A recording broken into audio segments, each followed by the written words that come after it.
Is Pakistan in the house? Woo! Really? You're not from Pakistan. I would have noticed you.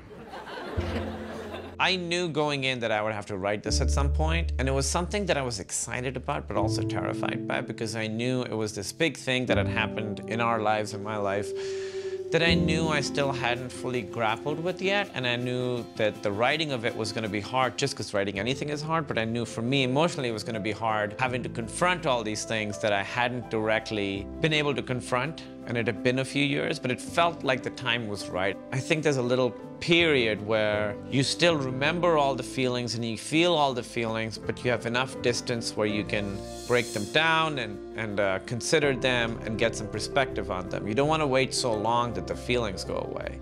So I was a little scared, but I was very excited because I was like, all right, okay, Judd, obviously someone who I really love his work and I respect it, and these are the kinds of stories I think he specializes in. I liked it because it's true and it's heartfelt. I like the many levels of it. Some of it is about relationships, some of it is about family and religion and responsibility, and it's also really funny. And it's about the comedy world.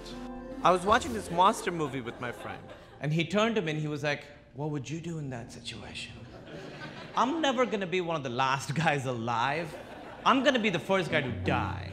And then for the first few months, I sort of wrote it on my own, but I was getting so many, I was getting so many notes from Emily. She was helping me so much. A little bit into the process, I was like, we should write this together. So I think in writing this and all the different drafts and kind of going through each of us very obsessed with certain points being exactly like, it needs to stay exactly like this in the script. And whether or not it stays in the script, understanding why that was important to the other person has been really, really cool for our relationship and helped us kind of understand that whole experience better. Yelling anything at a comedian is considered heckling. Heckling doesn't have to be negative. So if I yelled out like, "You're amazing in bed," that'd be a heckle?